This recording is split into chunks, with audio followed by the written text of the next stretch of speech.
El agente representativo actúa así, esto es una figura que se utiliza mucho en economía, a ver, que, o sea, el agente representativo es un agente racional que va a anticipar, entonces yo sé que si el Estado va a aplicar este modelo y va a aumentar el ingreso, entonces yo rápido aumento los precios porque va a haber plata, y ahí ya estoy generando inflación y al final anulé lo que se quería hacer con ese modelo. Los tiempos van cambiando, del 36 ahora la economía en el mundo cambió mucho, la economía en el 36 era netamente industrial, hoy es de servicios, así que no es que, o sea, todo sienta base, pero no es la verdad absoluta, pero tampoco es la inutilidad absoluta. Entonces, vamos, la economía es cerrada, y ya les expliqué esto, no es que sea cerrada, sino que empezamos partiendo de una economía cerrada a la que después le agregamos las variables de una economía abierta para que entiendan el modelo de a poco. Y tampoco existe el Estado. Si no hay Estado, solamente de la demanda agregada, como habíamos visto al principio, vamos a ver el sector privado que demanda. ¿Quién son el sector privado que demanda? La familia, ¿no es cierto? Las personas para el consumo de los hogares y las empresas que demandan bienes para la inversión. Esa es nuestra demanda agregada. Supongamos que la economía se produce un solo bien o que todo el conjunto de bienes está en la misma demanda, que sirve para ambas cosas. Las empresas, este es un supuesto, fíjense, esto me imagino que Isa le habrá dicho ayer. Las empresas están dispuestas a ofrecer cualquier cantidad del bien a un precio dado. Este es el supuesto del modelo. Este es el supuesto del modelo.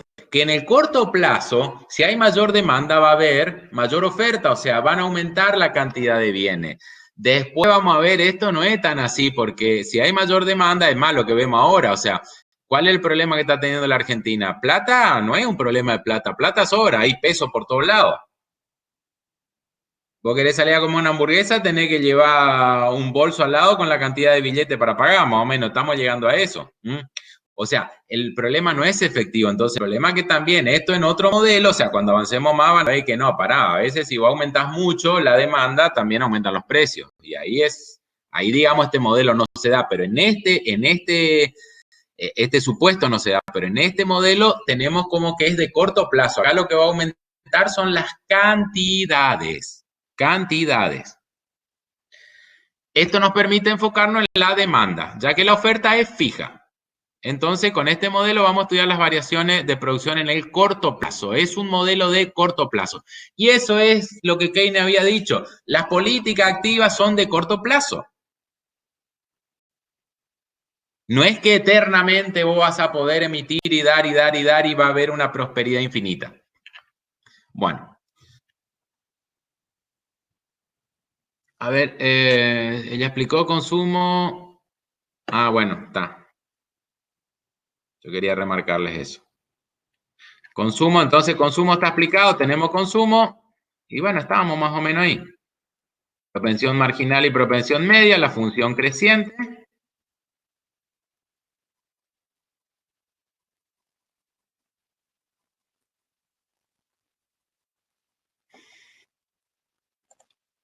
Pregunto, ahorro.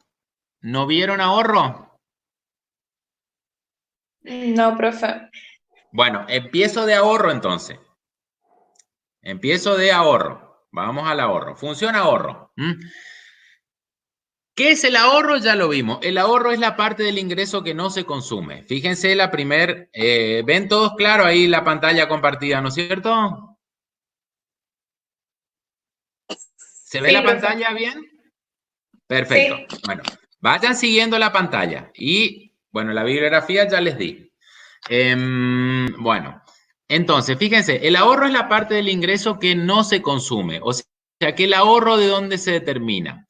De el ingreso disponible, que era el ingreso que tenían las personas en el bolsillo para gastar, ¿no es cierto? Que era el ingreso más las transferencias menos los impuestos, y en el caso ese particular que vimos del práctico, menos los beneficios no distribuidos. Eso me da el ingreso disponible. En este caso, acuérdense que como no hay Estado, ese es el supuesto, el primer supuesto de esta parte del modelo, que como no hay Estado, obviamente tampoco va a haber ni impuestos ni transferencia, entonces el ingreso disponible, esa ID, es igual al ingreso. Porque transferencia e impuestos son cero, por eso es igual. Eso ténganlo bien en claro, porque le digo porque varias veces me preguntan, pero profesor, ¿por qué primero ingreso disponible y ingreso? No, bueno, sí, porque hay diferencia cuando aparece el Estado y te cobra impuestos, ya tu ingreso disponible va a ser el ingreso menos los impuestos. En cambio, si no hay Estado, tu ingreso disponible es lo mismo que el ingreso. Tanto produjiste, tanto tenés para gastar. Bueno, entonces, el ahorro es igual al ingreso disponible menos el consumo.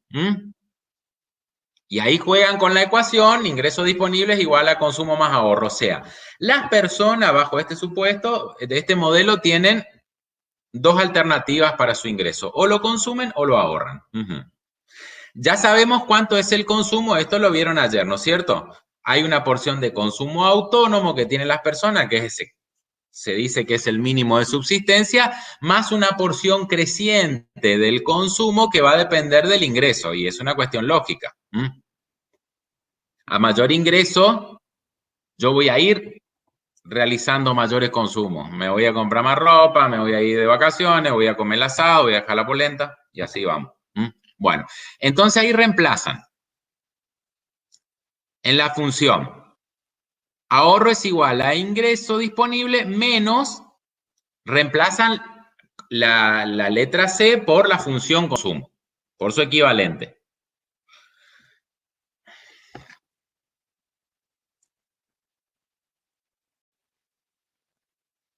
Sacan como un denominador.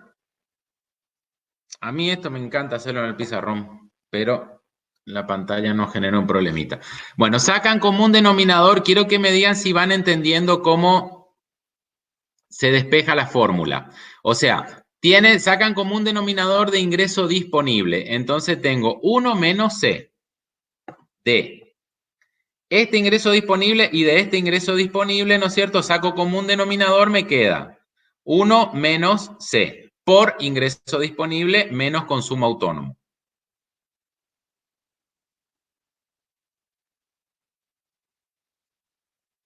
Entonces, ahorro es igual a menos consumo autónomo más 1 menos C por ingreso disponible, que en realidad se reemplaza, o sea, consumo autónomo menos consumo autónomo es igual a ahorro autónomo, son inversos, que esa es la ordenada al origen.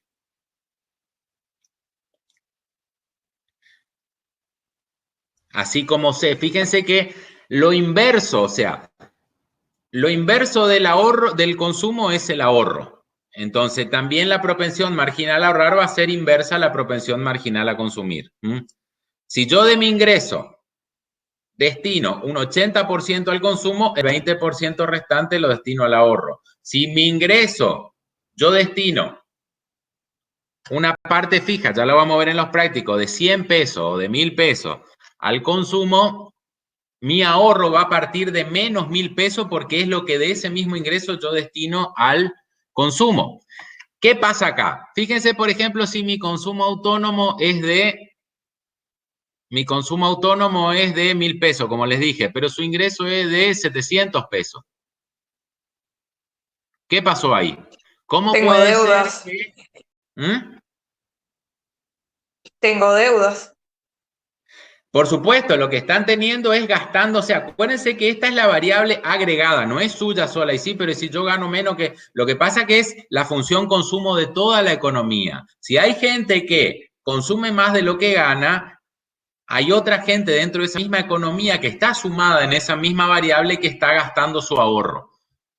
Pero como si yo no le doy de lo que le sobra, de lo que me sobra a mí al que le faltó para cubrir su consumo autónomo. No, capaz no.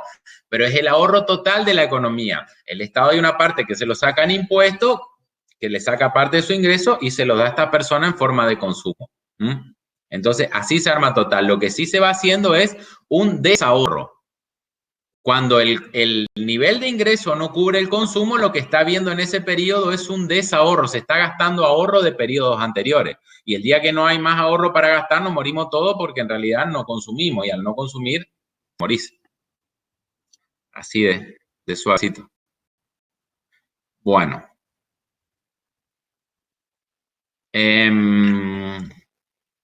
Bueno, función ahorro. Está mal ahí la función ahorro. ¿Por qué? La pendiente, nunca. Esta, es que tengo un error acá. No sé qué pasó. Bueno, la pendiente es mucho menor. Fíjense que la función consumo, o sea, nunca se pueden cruzar, nunca el ahorro va a ser superior al consumo. Cuidado, ay, por eso. Bueno, esto yo les quiero decir, tengan en cuenta siempre. Lo que pasa es que acá, si tengo un problema, no importa. Bueno, vamos, la pendiente no se preocupen. Por ahora, pero está mal ahí, porque está muy elevada. Pasa que no es tan fácil graficar acá en el pizarrón, es más fácil. Pero yo les quiero mostrar una cosa gráficamente. Bueno, acá tienen la recta de 45 grados. Fíjense que a un determinado nivel tienen el consumo autónomo, el consumo que sí o sí se da cuando el ingreso es cero. El ahorro autónomo, cuando ustedes van a graficar, nosotros no andamos con la regla. Si le pedimos grafiquen la función ahorro, consumo, no andamos con la regla midiendo a ver si exactamente da igual. Lo que tiene que ser su gráfico es coherente. Esta distancia que existe entre cero de consumo y el consumo autónomo tiene que ser la misma distancia que existe entre cero y el ahorro autónomo. ¿Se entiende? Esas cositas tengan cuidado, que sea coherente el gráfico. Eso les pido. Los gráficos tienen que ser coherentes. Ahí ese gráfico ahí se me corrió. Pasa que uno a veces guarda los cambios y te desvirtúa. La pendiente, ustedes saben que, por ejemplo, van a ver que siempre la pendiente, la propensión marginal a consumir, que es la que marca la pendiente, es 0,70, 0,80. ¿No se ve? Yo a veces cuando salgo para... Sí, se ve. Sí se ve el gráfico, profe. Ah, bueno. Bueno, después otro punto a tener en cuenta, que cuando estemos en este modelo ya les traza ya tienen determinado todo el gráfico del modelo. Fíjense este punto acá, por eso corrí y después volví. El punto donde el consumo se cruza con el ingreso, ¿qué es lo que quiere decir? Que la totalidad del ingreso yo lo destino al consumo. Acá está I y acá está C. La totalidad del ingreso yo la destino al consumo. Entonces, necesariamente en este punto, Profe, sí. profe, disculpe, a mí me está pasando lo mismo, no puedo ver la pantalla, por rato sí, por rato no. Ahí, ahora estoy viendo. Y ese es un Ahora no lo problema. veo. Bueno, cualquier cosa me avisan y yo no avanzo, pero eso no. ¿Ahora están viendo? Ahora estoy viendo, sí, ahora estoy viendo, pero por ratitos no. No, yo a veces Profe, cuando yo vuelvo en a ningún entrar, momento dejé de mirar la pantalla. A mí no se me cortó. no, hay problema de conectividad. Estamos. Se corta, queda como pixelado por momento nomás, pero no, se sigue viendo igual. Yo cuando la agrando, por eso no le pongo pantalla completa tampoco. Cuando la agrando me dijeron que queda muy pixelado, por eso les dejo así, chicos. Bueno, pero fíjense que ahí tienen entonces que si el 100% del ingreso yo lo destino al consumo, ¿cuánto voy a destinar al ahorro? Les pregunto. ¿Cero? No. ¿Y cero? Entonces, necesariamente la función ahorro va a cortar en cero cuando el consumo corta el ingreso. ¿Se entiende? Con estos dos puntos, con este punto, con este punto y este punto, ustedes ya tienen para trazar la función.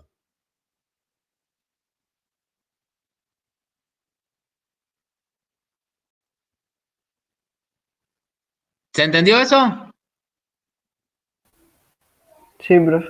Creo que sí, pero ahí lo que dijo que está mal el gráfico, ¿no? Porque No, la pendiente acá, la pendiente sí, lo que pasa es que dibujarlo así las rayitas, lo que está más, esta pendiente es muy elevada, la pendiente de ahorro, la pendiente del ahorro siempre es mucho más baja, y no me lo hagan así, o sea, acá lo que pasa es que esto tendría que ser un poquito más, espérenme ay, uno toca acá, esto tendría que estar más así, y esto tendría que estar más así. Y ahí yo le puedo bajar un poquito más, algo así. Ahí está, ahí me gustó más. No es menor, la pendiente no son pendientes paralelas. Fíjense que la pendiente del consumo es más elevada y es lógico. Si el consumo representa entre el 70 al 80% del ingreso, y el ahorro representa el 20%, ante una variación del ingreso, el 80% se va a destinar al consumo y el 20% al ahorro. Es obvio que la pendiente de ahorro es positiva, va creciendo el ahorro, pero es mucho menor, nunca se pueden cruzar, nunca el ahorro va a ser mayor al consumo. Ahí tendría que cambiar la propensión. Eso es lo que quiero que le quede importante. Este punto, que es reflejo de este punto, porque lo que consumo, si no tengo ingreso, desahorro, me gasto de ahorro. Este punto, que cuando el 100% del ingreso lo destino al consumo, no tengo nada para destinar al ahorro, entonces el ahorro se hace cero, hasta acá voy gastando ahorro anterior, acá se hace cero y a partir de ahí va creciendo. De manera lineal, porque vemos funciones lineales.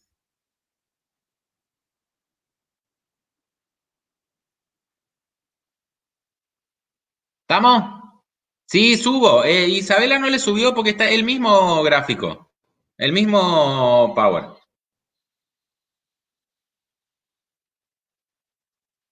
Ya está subido, por eso es el mismo. Yo creo que sí está, profe, pero en la descripción del grupo, el enlace que está de Drive es uno general. La profe Isa sube en otro, pero está en el de ella, está. Bueno, yo lo veo con ella y lo unificamos para no darle varios de lo mismo, porque en realidad es lo mismo.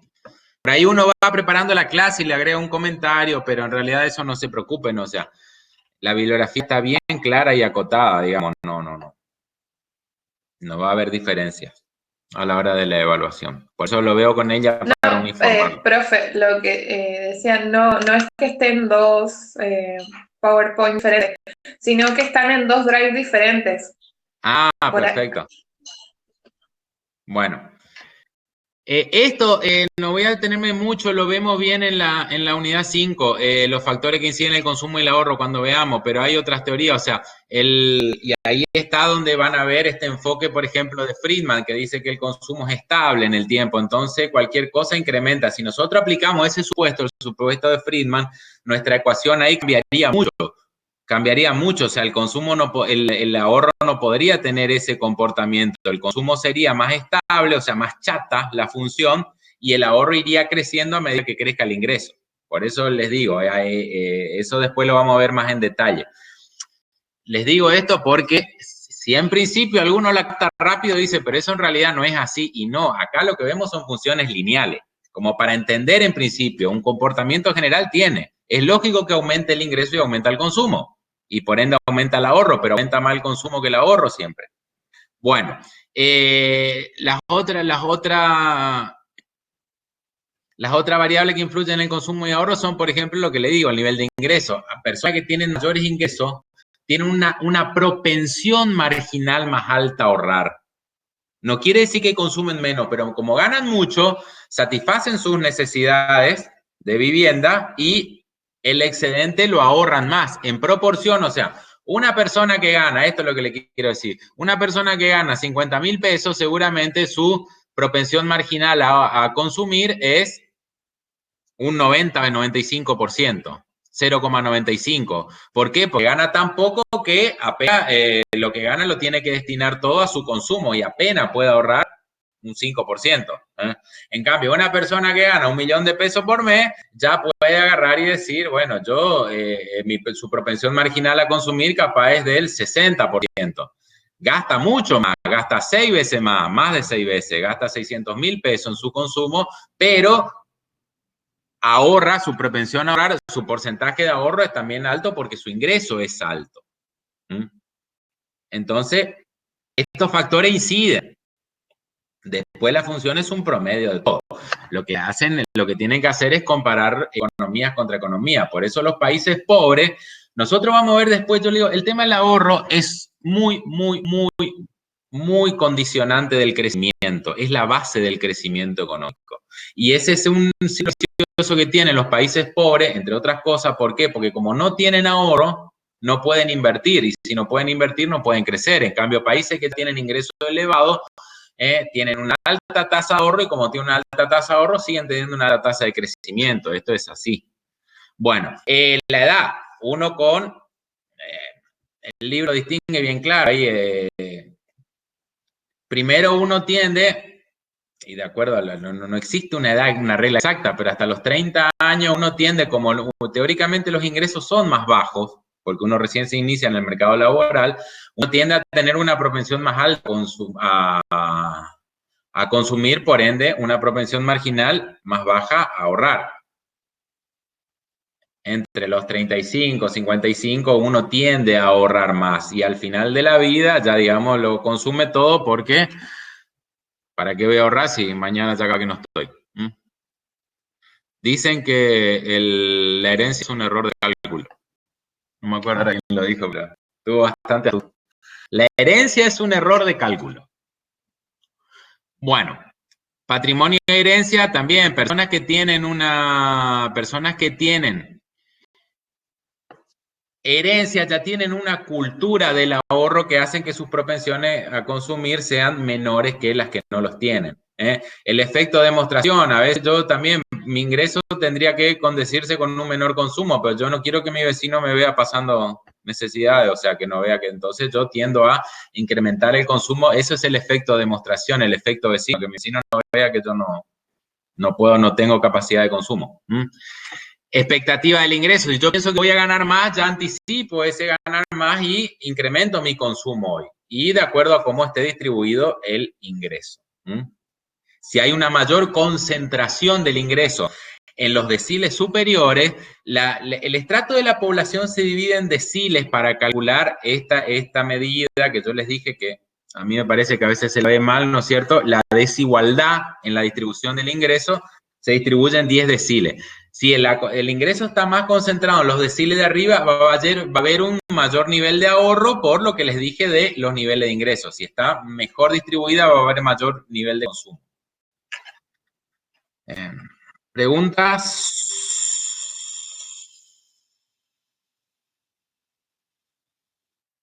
Bueno, pues estudian y van a ganar un poco más que eso. Si no estudian, es complicado.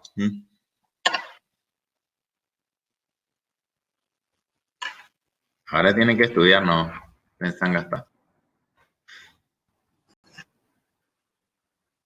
Los componentes autónomos. Bueno, el único componente autónomo que tenemos entonces ahora es la inversión.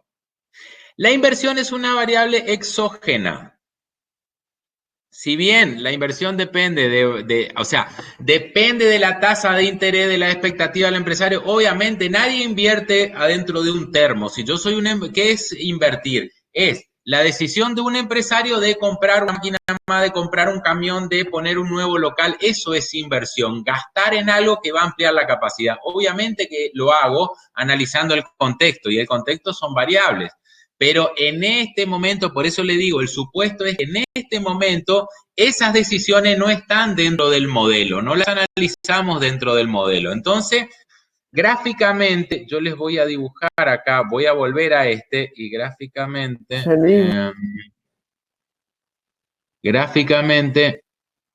¿dónde están las rayitas acá?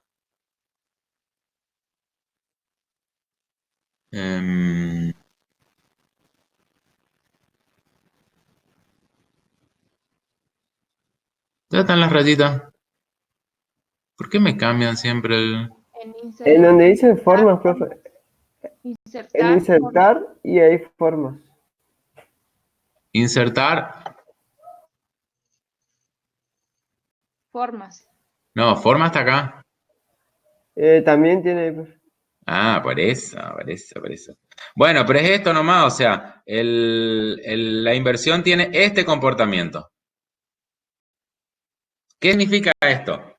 que es una función constante, o sea, independientemente, lo que significa es esto, que independientemente del nivel de ingreso, de consumo, de ahorro, la inversión para cada periodo va a ser siempre la misma. ¿Por qué? Porque los empresarios deciden por fuera del modelo cuánto es lo que van a invertir. Por eso también es una variable ex ante. ¿Se entiende? Nosotros entonces la vemos como una constante.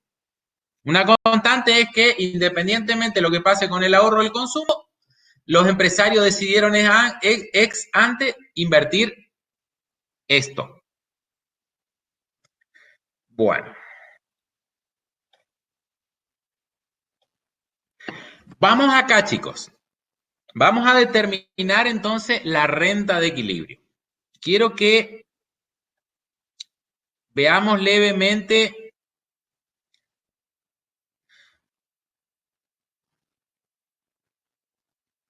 Sí, bueno, vamos, quiero que vayamos viendo juntos la deducción del ingreso de equilibrio. Así que presten atención. Bueno, acá ya vemos con estado. El ingreso disponible, como habíamos visto, es igual al ingreso más transferencia menos impuestos. ¿Cómo? Nosotros dijimos que en esta primer parte del modelo las transferencias son cero y los impuestos son cero, el ingreso disponible es igual al ingreso, ¿sí? Eso ténganlo en claro para que no se preste a confusión, porque después cuando tengamos transferencia e impuestos van a ver que la cosa cambia, o sea, estamos viendo una primera etapa, sin gobierno, lo que viene ya después de esto es con gobierno. Bueno, entonces, ingreso disponible e ingreso son iguales. El consumo, ya vieron la derivación de la función, es igual al consumo autónomo más la propensión marginal a consumir por el ingreso. Inversión ya sabemos que es autónoma y la demanda agregada en un modelo de economía cerrada sin gobierno es igual al consumo más la inversión. Estamos acá. Reemplazamos C por su respectiva función, o sea, le ponemos la función consumo y agrupamos los términos que son constantes, que son los elementos autónomos, que es por un lado el consumo autónomo y por otro lado la inversión, que es autónoma en su totalidad. A esos miembros le llamamos A. ¿Por qué? Para simplificar, para hacer más chica la fórmula. Entonces, fíjense que reemplazamos A donde era consumo más I. Entonces, A es consumo más I más la propensión marginal a consumir por... Sí. No sé qué está pasando, pero inclusive ahora me dice, el video de Guille ha sido desactivado para ahorrar ancho de banda. Epa, No sé, no, yo no, me está encima no tengo. apareciendo esto. ¿Nadie puede ver? O sea, yo Para no mí sí estoy viendo Yo está. sí veo, profe. Ahora está en determinación de la renta de equilibrio. Sí. No, profe, yo sigo sin ver, no sé qué está pasando. Y a ver, salí y entra de vuelta porque se ve que es un problema de tu conexión entonces. Bueno, profe, voy a intentar eso porque ya me está mareando de ver, no ver, ver, no ver. Ahí estoy viendo. Probá, dale, te espero un segundito. Salí y entra de vuelta. A veces con eso se arregla. Pero acá me están diciendo todo que se ve por eso.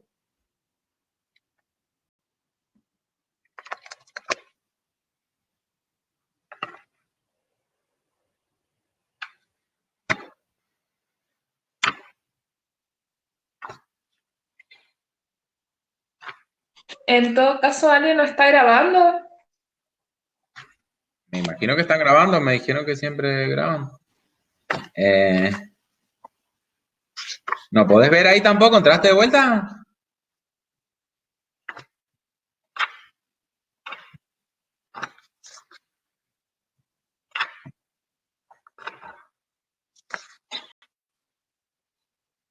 Igual está, a ver, abrí el capítulo 9, página 199 y está la derivación. Yo lo que estoy haciendo es explicándole eso, andás siguiendo el libro en todo caso. Bueno, entonces la demanda agregada está compuesta por los elementos autónomos, que son el consumo autónomo y la inversión autónoma, más la propensión marginal a consumir por el ingreso.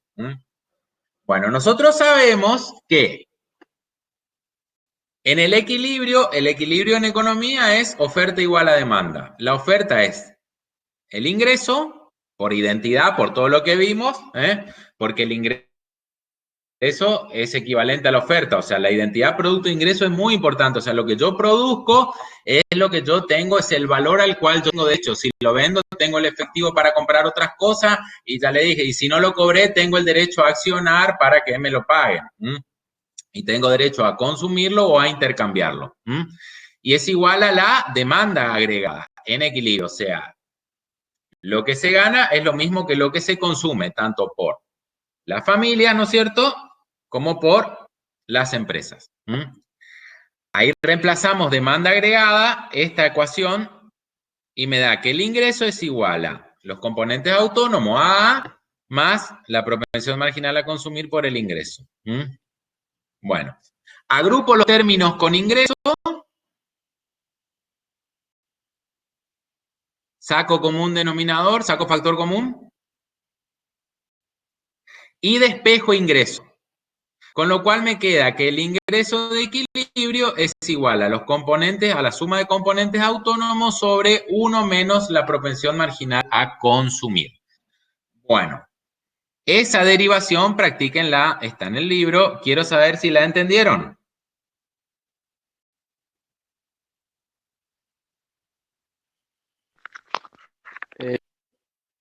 ¿Qué ¿Sí? términos agrupó en A? En A agrupé consumo autónomo, C mayúscula, o van a encontrar como CO, consumo autónomo. Es la parte del consumo que hay independientemente del nivel de ingreso. Las variables autónomas, las que no varían en función del ingreso, que son estas dos en este caso, consumo e inversión. Eso es una simplificación. Si ustedes quieren escribir acá, en vez de A, consumo más inversión, háganlo. En realidad es eso. Acá tienen, A es igual a consumo autónomo más inversión, que la inversión, toda la inversión acá es autónoma hasta ahora. Así que si quieren, ingreso de equilibrio también es igual a consumo autónomo más inversión autónoma sobre 1 más C, cualquiera de las dos está bien. ¿Quedó claro? Sí, clarísimo. Bueno. Seguimos. Gráficamente.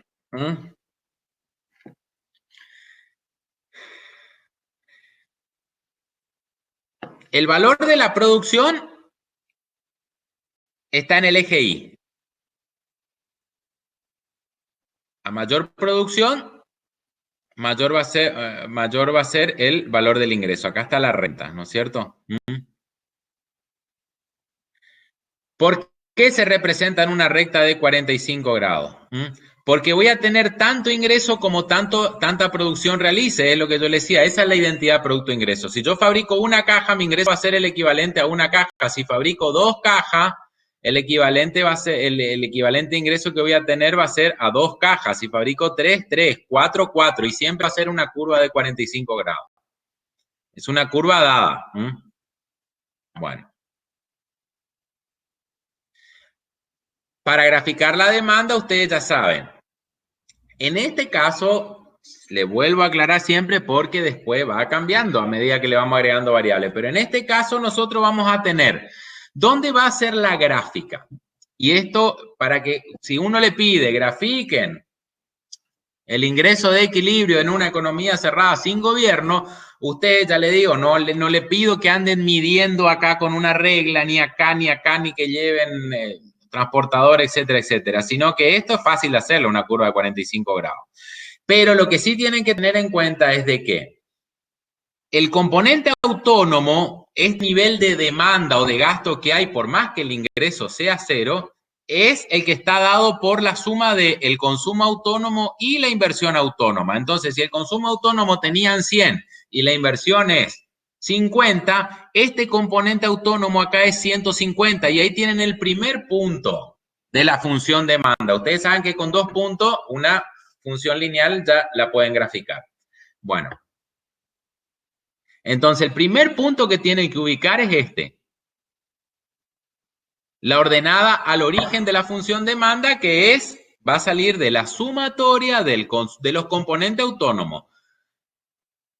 El consumo autónomo y la inversión autónoma. ¿Y qué le va a dar la pendiente a la demanda? ¿Qué le va a dar la pendiente? La propensión marginal a consumir. Que me dice cuánto varía el consumo ante una variación del ingreso. Entonces, esa es la que me va a hacer crecer la demanda. Va a llevar la sumatoria de la inversión, que es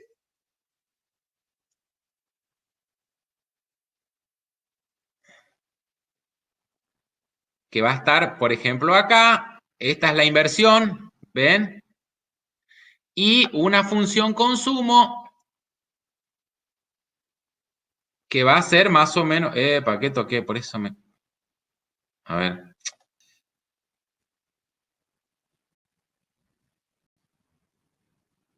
Una función consumo que va a tener este comportamiento. Fíjense una cosa, acá yo estoy teniendo sumo cuidado de que la función consumo que estoy graficando sea paralela a la demanda. ¿Por qué? Porque la demanda, yo estoy poniendo el dedo y le estoy indicando con el dedo, ustedes no ven mi dedo. La función sea paralela, estas dos sean paralelas. ¿Por qué? Porque la pendiente de la función demanda es esta pendiente, porque la demanda es suma de estas dos funciones. La inversión y la función consumo. Sumo las dos y me da la función demanda, que tiene la misma pendiente y la ordenada al origen como sumatoria de estas dos.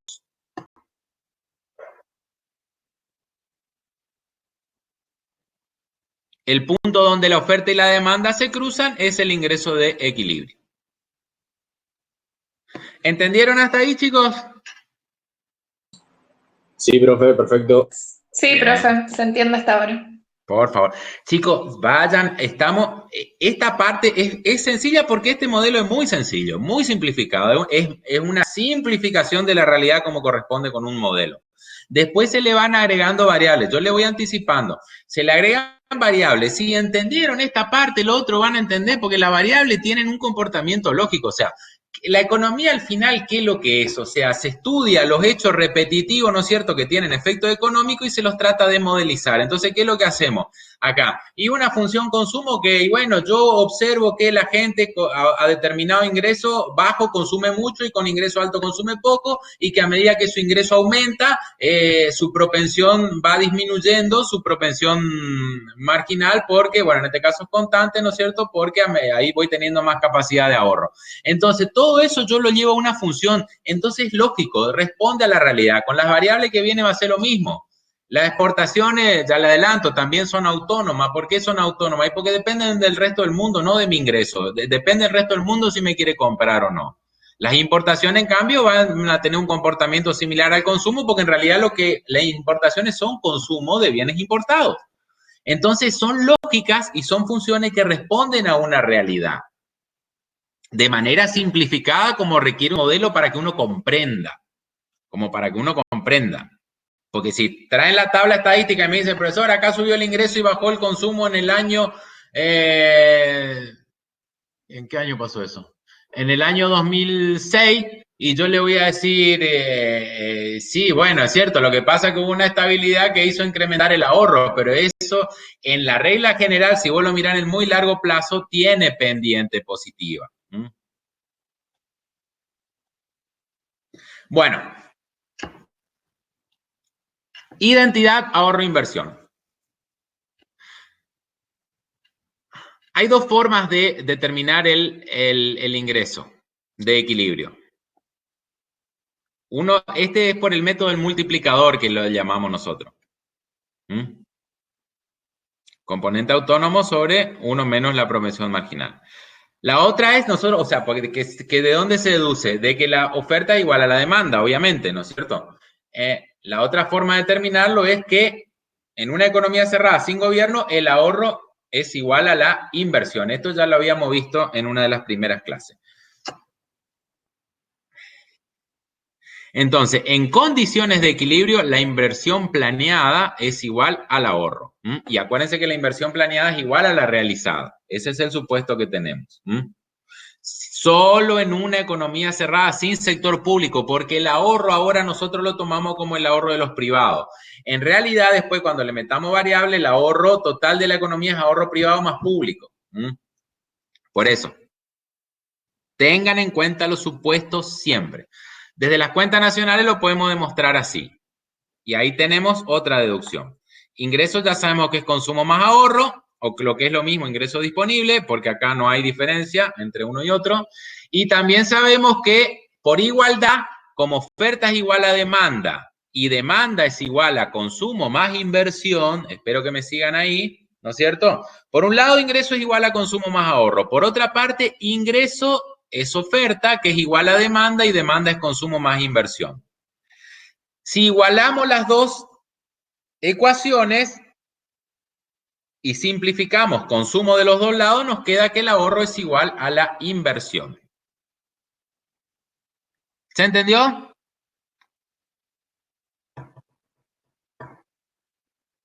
Perfecto.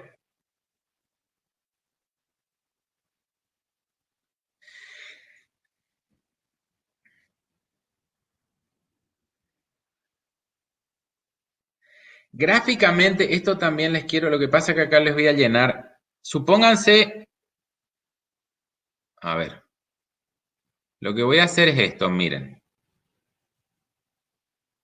Vamos a estirar un poquitito acá. Yo les dije que esta rayita acá es el ahorro, ¿no es cierto? Pasa que, por eso, si no lo veo bien en la... Bueno, las pendientes ya saben que están mal porque ahí sí tengo que tener la escala exacta. Pero necesariamente en el ingreso de equilibrio donde la oferta es igual a la demanda, el ahorro, que supóngase que empieza por acá, va a cortar ahí. Porque el ahorro en un ingreso de equilibrio es igual a la inversión. Tanto analíticamente, como vimos recién, como gráficamente, obviamente. Entonces, la función ahorro, cuando el ahorro llegue a ser el mismo monto que la inversión en este modelo, quiere decir que la oferta es igual a la demanda. ¿Sí? Y es ingreso, ese ahorro. Uy, uy, uy. ¿Qué me está preguntando?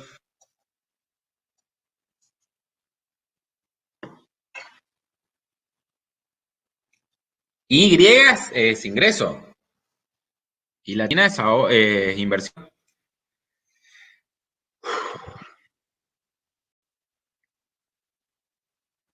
Bueno.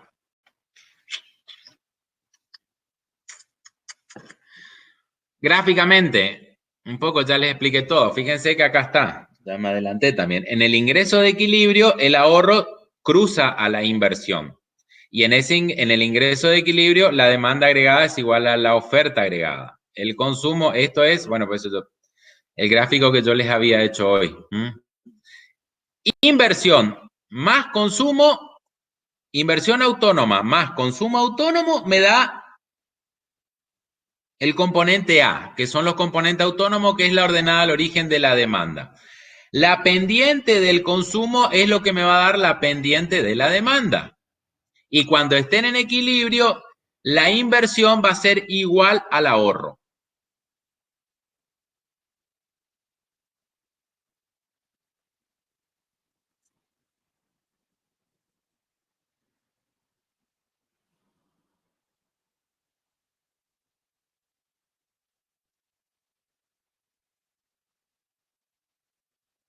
Si estamos, según el modelo keynesiano, ¿no es cierto?, bajo el supuesto del mercado de bienes, si estamos por debajo del ingreso de equilibrio, ¿qué es lo que hay acá? Una demanda en rojo no satisfecha por la oferta de bienes en ese momento. Entonces, los empresarios, ¿qué van a tender a hacer? A incrementar la producción. Esto, por un lado, es fabricar más cosas, y por otro lado, incrementar la inversión para poder fabricar más cosas. Entonces, acá va a haber una tendencia a que el ingreso crezca. En cambio, una vez que el ahorro supera a la inversión, o sea, que la cantidad de bienes ofrecida supera la cantidad de bienes demandados, lo que va a haber es una tendencia a disminuir. ¿Por qué? Porque este exceso de bienes que no se pueden vender va a hacer que los empresarios tiendan a disminuir su producción, porque siempre se parte de que los empresarios actúan bajo parámetros racionales y óptimos. O sea, yo no voy a producir infinito, no voy a seguir produciendo si no tengo a quién venderle. Y si hay gente, acá, ahora me sitúo acá abajo, si hay gente que quiere comprar y yo estoy produciendo poco, obviamente mi decisión eficiente es y optimizadora es producir más, porque voy a ganar más.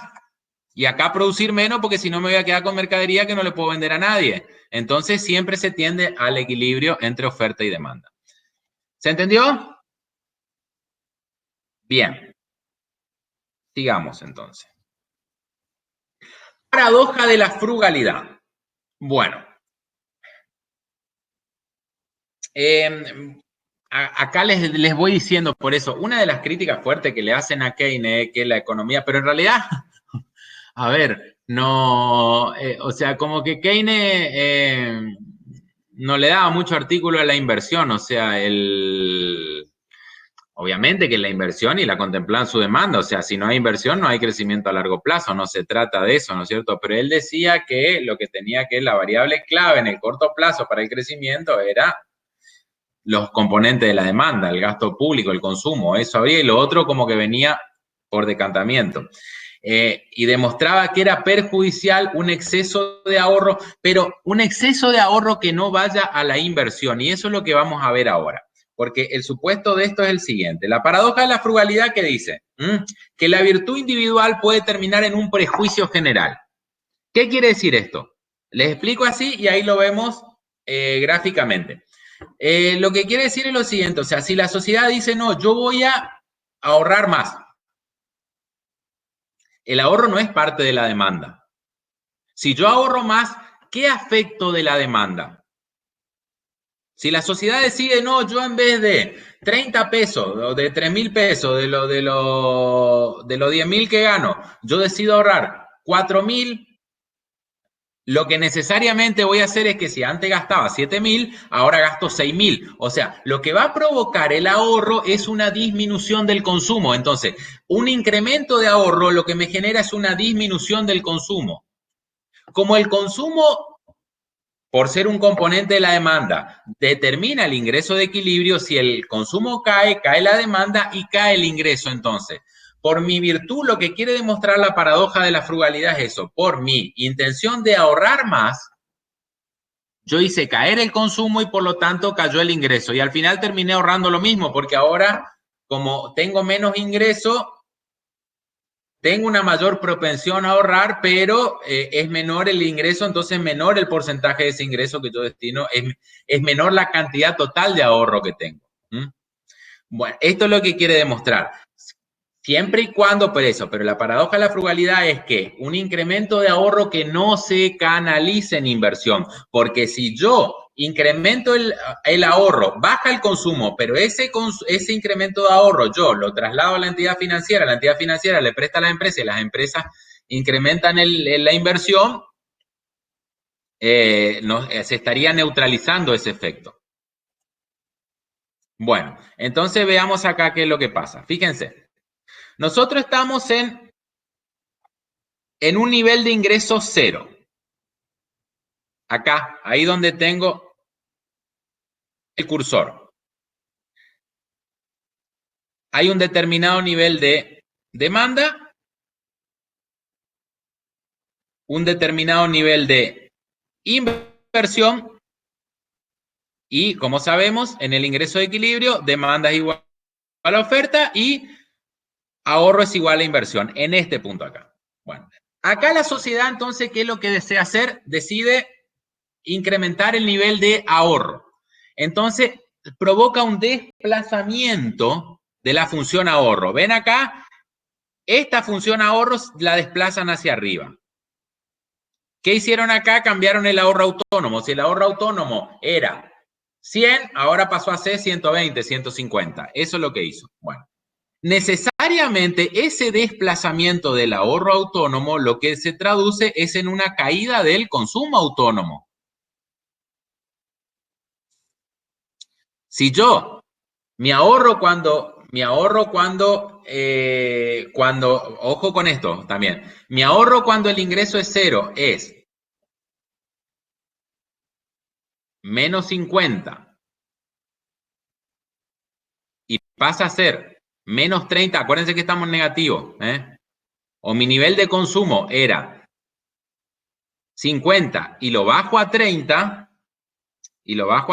porque hice esto acá de menos 50 a menos 30, entonces, o sea, necesariamente al mover uno tengo que mover el otro. Aumento el ahorro, que aumente el ahorro es que se va acercando a cero en el tramo donde es negativo. Acuérdense que el ahorro autónomo es negativo, es inverso al consumo autónomo.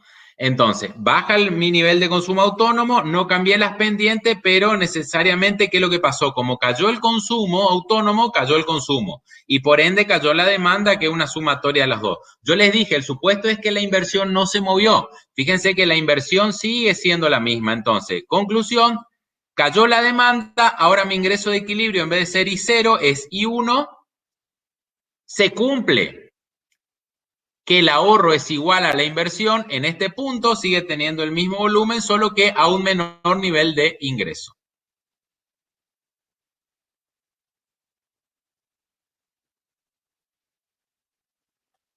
¿Se entendió la paradoja? Hay un ejercicio algebraico, después lo vamos a hacer también, en el práctico. Pero quiero ver si gráficamente se entendió. Bien. Y entiéndalo así, cayó el consumo, yo sé que en el ingreso de equilibrio ahorro tiene que ser, y si la inversión no cambió, en el ingreso de equilibrio el volumen de ahorro va a ser el mismo. O sea, si ustedes se fijan acá, supónganse que este nivel de inversión es 50, el ahorro acá tocó los 50, a este nivel de ingreso. Acá tocó los 50, pero a este nivel de ingreso, a un ingreso menor, se ahorró lo mismo. La cantidad de ahorro es la misma. Pero ¿cómo que se ahorró lo mismo si aumentamos? No, lo que vos aumentaste es el ahorro autónomo, o también se puede aumentar la propensión marginal a ahorrar. Pero el ahorro total, que es el ahorro autónomo, más la propensión marginal a ahorrar por el ingreso de ese momento, te termina dando lo mismo que antes, pero a un nivel de ingreso menor. Bajaste tu consumo y ahorraste lo mismo. Eso es la paradoja de la frugalidad.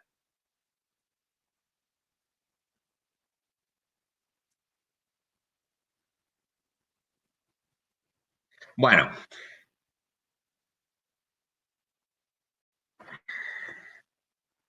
Acá vamos a entrar a un temita bien polémico. Bien polémico. El efecto multiplicador. Digamos que esto es una de las virtudes, o sea, es uno de los postulados más criticados de la economía keynesiana, y ahora les explico por qué.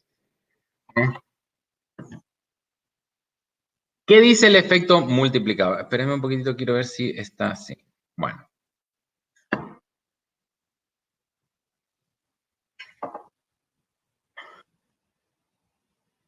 El gasto autónomo, o sea que en nuestro caso es la inversión autónoma y el consumo autónomo hasta ahora, ¿no es cierto? Es el valor de la demanda. Si la producción es cero, es esa parte, que gráficamente es este punto o este punto, sí. Depende en cuál de las dos funciones estemos, ¿no es cierto? Bueno. K es el multiplicador.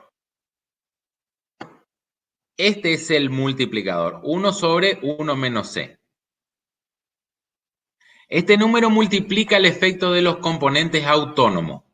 Cuando C es mayor, espérenme un segundito. Yo quiero, ustedes todos tienen a mano el Fisher y Dorbush.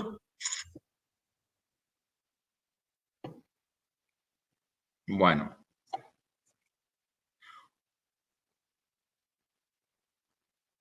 Fíjense lo que pasa.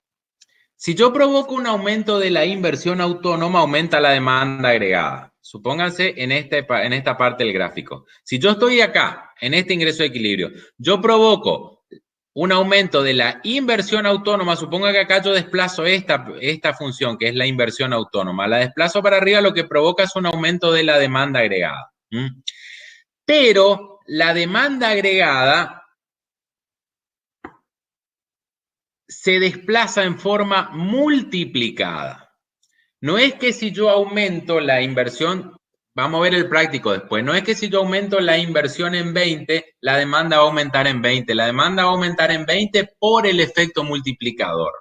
¿Por qué? El efecto multiplicador lo que dice está basado en el siguiente supuesto. Si yo aumento, y en realidad se le ocupa mucho para justificar las políticas fiscales expansivas. Dice que si yo aumento, préstenme bien atención a esto, dice que si yo aumento el gasto público, o la inversión en este caso, porque estamos viendo el multiplicador de la inversión ahora, después lo vemos con gasto. Yo aumento la inversión. Lo que pasa es que eso hace aumentar la demanda. Anoten eso. Anoten un poquito, así siguen la secuencia. Aumenta la inversión. Pongan una variación, un triangulito para arriba. Aumenta la inversión. Esto implica un aumento de demanda, porque la inversión es un componente de la demanda. Si aumenta la demanda, aumenta el ingreso. Y si aumenta el ingreso, ¿qué aumenta? Les pregunto. Así ustedes ya aprenden a deducir los mecanismos de transmisión del modelo. Si aumenta el ingreso, ¿qué es lo que aumenta? El ingreso disponible, el ahorro y el consumo. Perfecto, las tres cosas aumentan. Pero háganlo secuencialmente. Aumenta el ingreso, lo primero que aumenta es el ingreso disponible. Y después de que aumenta el ingreso disponible, ese ingreso disponible yo lo destino al consumo y el ahorro. Entonces aumenta el consumo. Entonces fíjense que ese aumento de inversión de 20, está bien, me provoca un aumento de 20 en la demanda, pero también me está provocando un aumento en el consumo. Supónganse que el consumo aumentó 10, entonces en total mi demanda ahí aumentó 30. 20 de la inversión y 20 de lo que aumentó el consumo. ¿Se entiende el efecto multiplicador? Sí, profe. ¿Entendieron? Por favor, es importante que lo entiendan. Igual esto lo vamos a ver bien, vamos a ver práctico, vamos a ver, acá vamos a seguir. Bueno, y le voy a decir la crítica. Vieron que yo siempre le agrego la otra visión, porque el multiplicador en realidad sí es bastante criticado por los libertarios y tiene una cierta lógica que yo, en realidad, bueno, nosotros le tomamos lo que está en el manual. Si ustedes me ponen, opino que estoy de acuerdo, eso no le va a cambiar la nota, porque a veces yo sé que a veces hay chicos que tienen miedo, pero profesor, si nosotros no estamos de acuerdo, y no, yo le tomo lo que está en el manual. O sea, nosotros lo que queremos es que aprendan el modelo. Entonces, vamos a lo siguiente. Primero le termino de dar bien y después le digo la crítica que tiene. Bueno, encima, el multiplicador lo hace Richard Kahn, él era amigo de Keynes, digamos, está dentro del libro de la teoría general. Pero Keynes lo aplica. Bueno, yo ya le había dicho, una de las críticas que le hacen a Keynes es que la mitad de lo que está en el libro es malo y la otra mitad es copiado. No es, para mí no es tan así, pero bueno, eso es. Ahí, digamos, despertó mucha polémica el libro de Keynes. Y sigue despertando polémica, pero ya les digo, hay que verlo en perspectiva.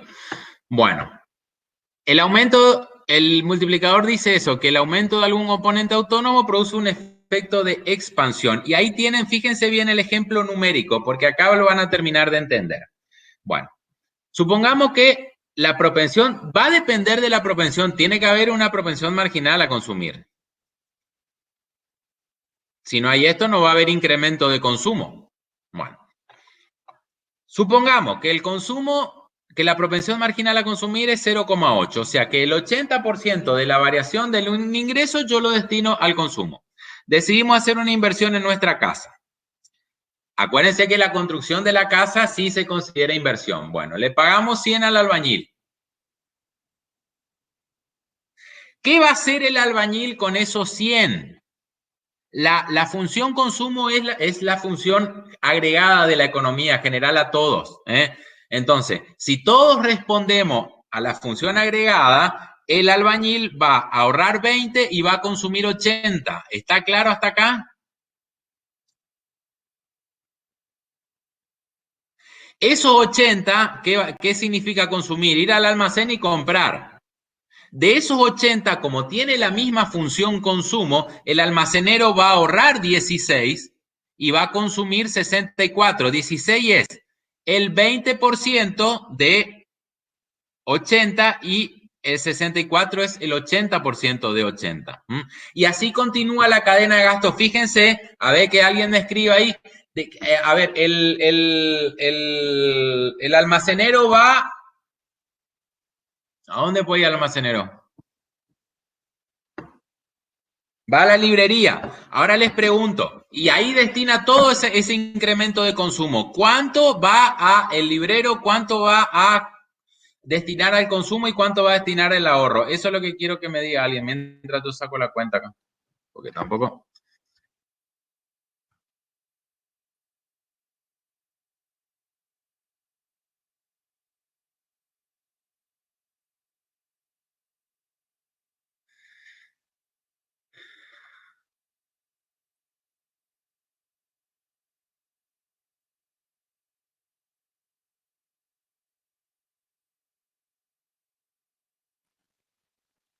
La pregunta fue, le vuelvo a aclarar, para ver si entendieron bien. El almacenero se va a la librería y gasta todo este 60, o sea, destina todo el gasto de 64 en la librería. El librero, ¿qué va a hacer con eso? Sí, redondeado, sí, 50, sí, eso. ¿Entendieron todos? 51,2 lo destina al consumo y 12,8 lo destina al ahorro. Fíjense que ese incremento de consumo se va reduciendo. ¿Por qué? Porque cada vez que pasa hay una parte que cada uno lo va destinando al ahorro. Pero fíjense que hasta ahora, fíjense que el incremento de la demanda fue 100 por la inversión en el albañil, o sea, por lo que gasté en la construcción de la casa. 80 por el consumo que hizo el albañil. 64 por el consumo que hizo el almacenero, y ahora se le suma 51,2 que hizo el librero, y así sucesivamente, ¿no es cierto?, hasta que me da tantas veces 1 sobre 1 menos C. En este caso se va a multiplicar porque ahí nos da el dato, o sea, si la propensión marginal a consumir es 0,80, les digo...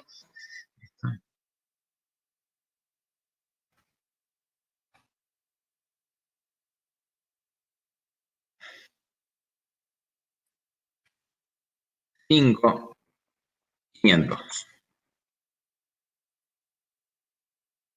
Yo aumenté la inversión en 100, pero la demanda, por ende el ingreso, aumentó en 500.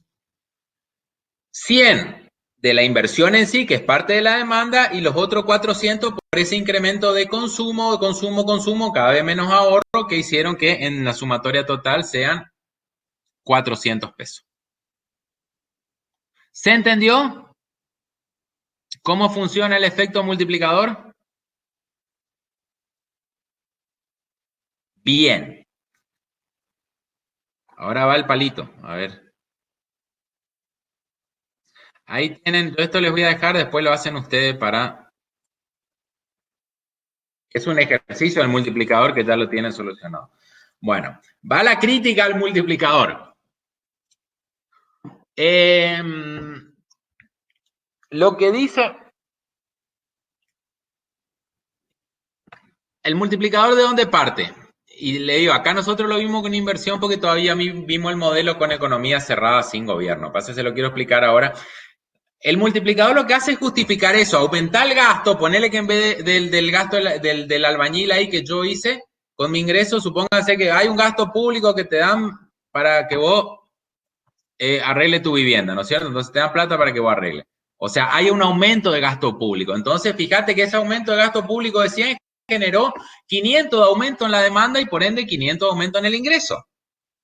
Entonces, eso es una política fiscal activa, digamos que esa es la esencia de la política económica keynesiana cuando hay desempleo, porque Keynes no dice que eternamente le meta el gasto público. El Keynes habla de una política para estabilizar una recesión. Y ahí está muy acertado, o sea, sus políticas, él mismo dice.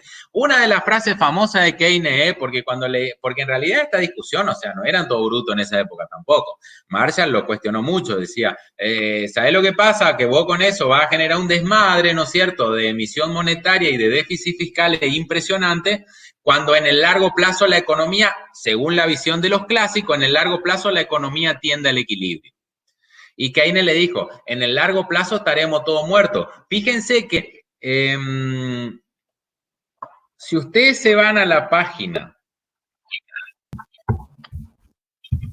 donde está la explicación... Espérenme un segundo. La explicación de la crisis del 29. Bueno, les digo, después ahora le doy la página. La crisis del 29 tardó 10 años. O sea, 10 años tardó el PBI de Estados Unidos en volver a su situación inicial. O sea, fue muy profunda la crisis. La bolsa se desplomó, el desempleo llegó al 20%, el 20% para Estados Unidos, ya le dije el otro día, fue muchísimo. O sea, ahí no hubo ningún tipo de políticas, se empezaron a aplicar al final.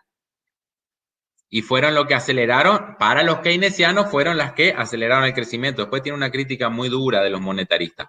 Bueno, pero lo que dicen los críticos del multiplicador es lo siguiente. En realidad el multiplicador está analizado en un equilibrio parcial. ¿Qué es un equilibrio parcial? Que no se contemplan todos los modelos. Es como que vos le metés un machetazo y mirás de ahí para adelante, de ahí para atrás no ves lo que pasó. Pero en realidad, si vos aumentaste el gasto, esta es la crítica, quiere decir que disminuiste el consumo a alguien, porque para aumentar el gasto público tuviste que haber aumentado los impuestos o haberte endeudado, que es aumentar los impuestos a futuro para que alguien pague la deuda. ¿Se entiende? Entonces, cuando vos lo analizás en el marco de un equilibrio general, ese aumento de gasto público que vos hiciste necesariamente implica una disminución de consumo, entonces no pudo haber aumentado nunca tu demanda. Y es más, viene la crítica adicional. Dice que en realidad vos empeoraste la demanda, porque había un consumo eficiente, óptimo y voluntario, porque el tipo que consume dice, yo compro lo que yo quiero, y yo decido, y como yo tengo libertad de decidir, entonces yo decido que quiero comprarme una bicicleta, una lámpara, una computadora, lo que sea, y es el mejor consumo que se puede hacer. En cambio, si el Estado me retira compulsivamente vía impuestos esos recursos y lo destina a un gasto decidido burocráticamente, en realidad ese consumo costó la misma plata, pero no es eficiente como el que yo decidía libremente. Bueno, esa, digamos, es la crítica al efecto multiplicador que se le hace. ¿Se entiende? Va como comentario. Pero algo de razón tiene. O sea, analizar en general el gasto no aparece de la magia. No existe el gasto autogenerado. O sea, el gasto público tiene que salir de algún lado.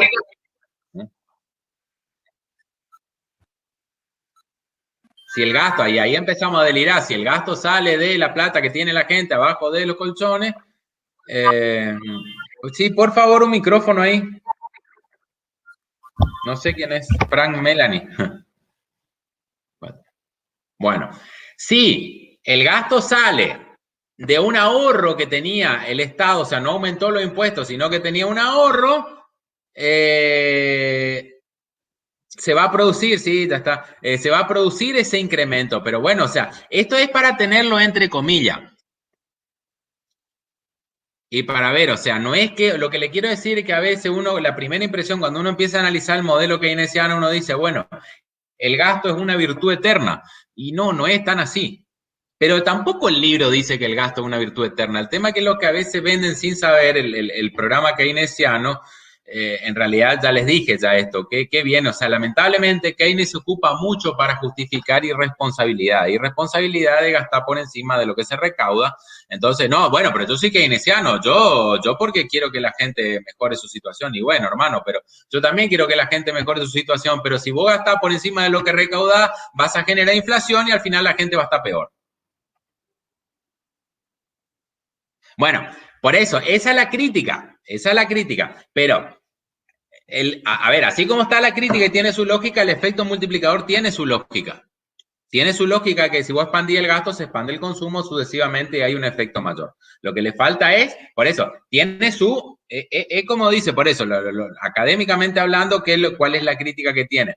Que está bajo un equilibrio parcial y no general de la economía. O sea, vos se parte explicando desde cómo que se aumentó el gasto y se produjo tal cosa, pero no parte de cómo se aumentó el gasto. No parte del cómo se aumentó el gasto. Si vos encontraste oro y aumentaste el gasto público, sí, a la gente no le sacaste nada. Esto es así. Por eso es para que lo piensen. Otra gran pelea de keynesiano y clásico, el gasto público. No, a ver, un exceso de gasto público que genere déficit, que genere emisión monetaria, todo se relaciona con todo, pero no, la circulación del dinero es un efecto, o sea, la circulación en realidad en una economía equilibrada es estable. Ahora, vamos a ver ahora teoría cuantitativa, vamos a ver ese tema. Pero en realidad, o sea, si quieren, bueno, exceso de gasto, déficit, emisión monetaria, sí me genera un exceso de circulación que me acelera la inflación. Eso, o sea, indirectamente, pero ya vamos a ver eso. Pero en principio no. Es aumento de gasto, aumenta de tenencia de dinero para que la gente compre cosas. El multiplicador dice, gasta 100, de ese 100, el otro gasta 80 porque 20 se ahorró, el otro gasta 64 porque otro se ahorró, el otro, entonces al final un esfuerzo de 100 yo lo multipliqué, o sea, Jesucristo fue. Lo hice panes y peces, de acuerdo a la propensión marginal a consumir. Y por eso le digo, ahí vienen los clásicos y dicen, pará, que no es tan así, fíjate que, ¿de dónde sacaste eso? Y después vienen los monetaristas y dicen, mira, no es tan así, porque en realidad nadie aumenta tanto, la proporción del consumo es estable, entonces lo otro igual va a ir a ahorro, así que te quedaste con el déficit y no aumentó. Y yo le voy a decir una cosa, todo esto, pero vamos a avanzar un poco y vamos a volver a los casos. Pasaron todo, o sea, la teoría monetarista de Friedman del consumo también se verificó porque Japón, a ver, Estados Unidos, yo creo que esta política de gasto fue efectiva y salió de la depresión. Gracias a las políticas, estos son políticas fiscales activas, aumento del gasto. Pero, por ejemplo, también es tener el otro lado de la biblioteca, y uno trata, yo soy profesor, por eso leo, no soy partidario. También se intentó hacer en Japón, Japón entró en una gran recesión a fines de los años 80, entró en un estancamiento, Japón venía para ser potencia mundial, fines de los 70, siempre se habló del milagro japonés, Japón un país imperial, o sea, imperial significa que está atrasado, pues tiene unas normas que no hacen a la productividad, sino que hacen a la jerarquía. Bueno, atrasado, sin recursos naturales, vencido en la guerra mundial, de golpe se transformó en una potencia tecnológica que le venía reventando a Estados Unidos, pero realmente le venía reventando en sus polos industriales, porque, por ejemplo, la producción de autos japonesa pasó a desplazar a los autos norteamericanos en el mundo. Los electrodomésticos también, o sea, Yamaha, Honda, todo es impresionante como avanzó, pero bueno, entró en una burbuja especulativa, ¡pum!, terminó Japón. No terminó, a mí me gustaría vivir como viven los japoneses en recesión, pero bueno. Entonces, ¿qué pasa? En fines de los 80, entonces, no salían de la recesión, la economía japonesa no crecía por una crisis de X, entonces el gobierno japonés hizo esto. Hizo política fiscal, en realidad lo que hizo fue devolución de impuestos. ¿Qué hicieron los japoneses? Aumentaron su ahorro. Japón no, o sea, el efecto multiplicador en Japón no se dio, eso está demostrado, lo pueden mirar. El efecto multiplicador en Estados Unidos para salir de la crisis sí se dio. Hay de todo. Y ahí vamos. O sea, no se dio, no funcionó, digamos, no y sí. Bueno, seguimos. Estas cuentitas yo les dejo, esto véanlo ustedes, ahí lo que se va viendo es cómo se va generando el efecto multiplicador. Espérenme un poquitito, yo solo quiero ver, para ver si podemos empezar con, antes de ver.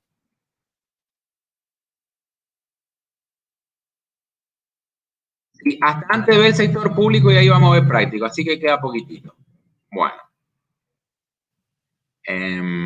Acá en realidad lo que le está mostrando es cuándo se da el efecto multiplicador. Si la propensión marginal a consumir es 0, el efecto multiplicador es 1, o sea, es neutro. Si yo aumento en 100 la inversión, la demanda aumenta en 100 por esa inversión. Pero después no hay efecto multiplicador porque como la variación del consumo ante una variación del ingreso es 0, no hay. Entonces ahí no tiene sentido. Con 1, el efecto multiplicador es 1,11. O sea, lo que le quiere mostrar este práctico, que vamos al caso extremo. Cuando el valor de la propensión marginal a consumir es 0,9, no me voy al otro porque el otro es infinito, a 0,9 el valor del efecto multiplicador es 10. ¿Por qué? Porque si yo aumento en 100 la inversión, por un lado ahí ya la demanda aumenta a 100. El ingreso aumenta 100. El consumo aumenta 90 en una primera etapa, después 90 por 9, 9 por 9, 18. 72, ¿no es cierto? Y así sucesivamente, pero es altísimo lo que va, o sea, se multiplica por 10, o sea, los 100 terminan siendo 1000 de incremento de la demanda. Y si fuese 1, es infinito, o sea, no se ahorra nada, entonces aumento 100 y aumenta 100, 100, 100, 100, 100, 100, 100. Cosa que es un absurdo. Matemáticamente, ponemos el 1, pero es un absurdo, o sea, en economía, y de hecho no ocurrió nunca.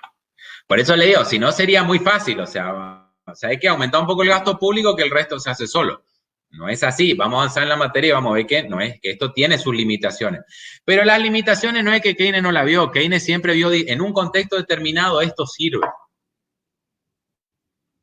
Para salir de una recesión, no para crecer. Por eso, ¿se acuerdan que yo al principio de la primera clase, y esto les quiero volver a recordar porque para mí era tan importante. La primera clase yo le di, según Blanchard Pérez Henry, le dije, en el corto plazo la economía depende de la demanda. Entonces, ¿y qué es depender de la demanda? Hacer funcionar el multiplicador. Pero corto plazo es una recesión, es una situación de recesión, por ejemplo, donde hay desempleo, entonces donde eso estuvo ocupado y ahora está ocioso, entonces vos le generás un estímulo. Ya en el mediano plazo depende de la oferta. La oferta es que las empresas estén dispuestas a invertir. Y en el muy largo plazo ya depende de instituciones, seguridad jurídica, de cuestiones muy complejas que hagan a que las condiciones sean óptimas para que se siga invirtiendo. La economía no puede crecer solo a consumo, porque en un momento dado el consumo crece y la inversión no creció, ¿y qué es lo que te va a generar?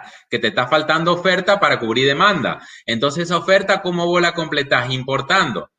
Al importar te cuesta reserva. Y te cuesta dólares, y los dólares no lo tenés. Y ahí, ¡puf! Siempre se le echa la culpa. En la Argentina, o sea, hubo un ministro que fue bueno, Helvar se llamó. Ministro del último gobierno de Perón. ¿Por qué? Porque hubo un periodo de crecimiento. Lo que pasa que entonces fue fantástico, del 73 al 75. ¿Qué es lo que hizo Helvar? Acuerdo de precio y salario. Esta es la política con el precio y salario. Se juntó y dijo, señores, hagamos una cosa, se juntó con los sindicatos y los empresarios, hagamos una cosa, fijemos precio, pongamos precio, entonces aumentamos, y dio aumento de salario, entonces, ustedes no aumenten los precios, produzcan más. Y bueno, primero en el corto plazo funcionó todo bien, o sea, se iban dando aumento de salario, la gente consumía más, y esto pasó, está en la estadística, pero un día de golpe, empezó a haber nubarrones y de golpe, ¡pum!, renunció Helvar y aparece don Celestino Rodrigo, que es recordado, pongan Google en el Rodrigazo, y van a ver que el tipo más odiado de la Argentina. Ahora, yo le cuento mi visión de la historia y es un poco lo que pasa. Helvar hizo de bueno, apretó el botón, yo soy bueno. Entonces dijo, yo aumento salario, le prohíbo a los empresarios aumentar precios, entonces necesariamente ellos venden más cosas, a la larga van a ver que están bien, porque lo que no ganaron por aumento de precio, ganaron por mayor cantidad. Pero ¿dónde revienta simplificadamente? ¿Revienta en qué? Los empresarios hay un punto que para producir más tienen que invertir más. La Argentina no produce bienes de capital, los bienes de capital hay que comprarlos afuera y son en dólares. Entonces, para producir más, para darle más producción a esa demanda creciente por los aumentos de sueldo, entonces tenían que comprar más. Bueno, ¿cómo compran? Vos vas a la empresa que vende lo importado y compra en pesos, pero esa empresa le tiene que transferir. Entonces le pide al Banco Central, che, toma estos pesos, dame dólares que yo transfiero al exterior a la casa matriz. Así, esto funciona así. Y no quiere peso la casa matriz, quiere dólares. Ahora quiere dólares, euros, lo que sea, Bitcoin, pero no quiere peso, eso estén bien seguros.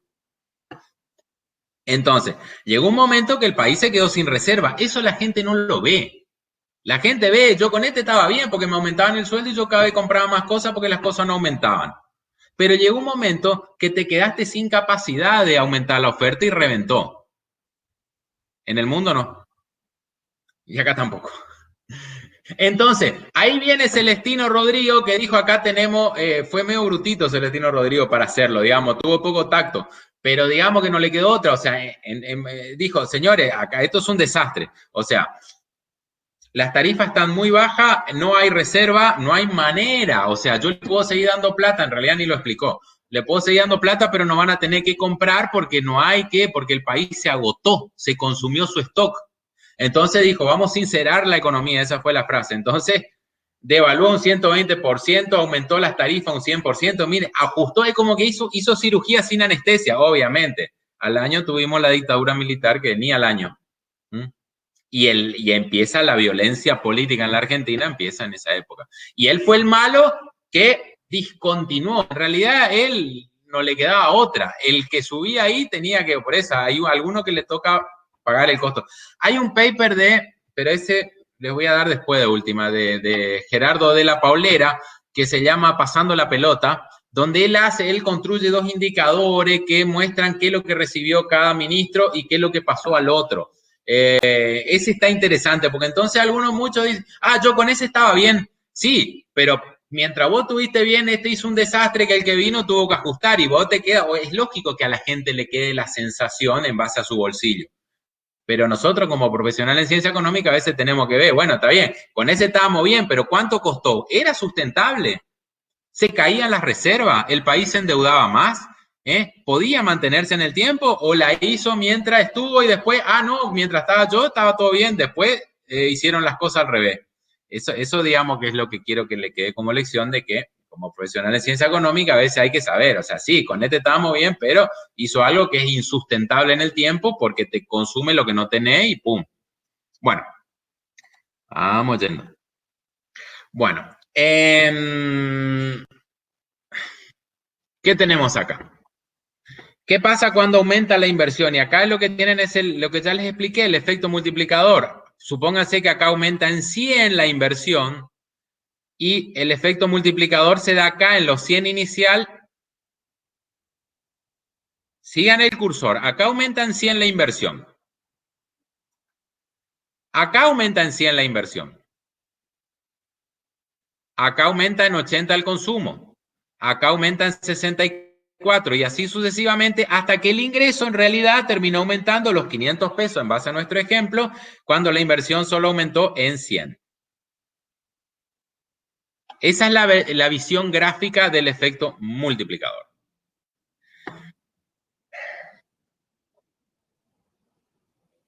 Bueno.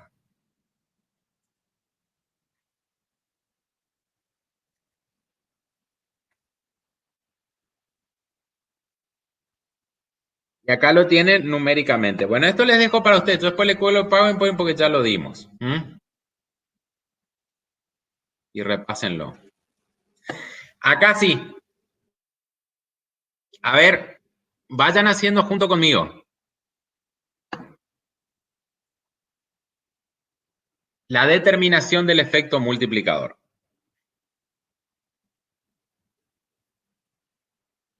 Primero les pregunto, ¿ven todos, no es cierto?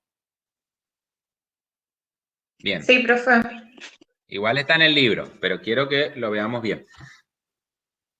La variación del ingreso, ya sabemos que es igual a la variación del consumo, la variación del ingreso, no el ingreso. Ingreso igual a consumo más inversión, oferta igual a demanda. Por ende, variación del ingreso es igual a variación del consumo más variación de la inversión autónoma.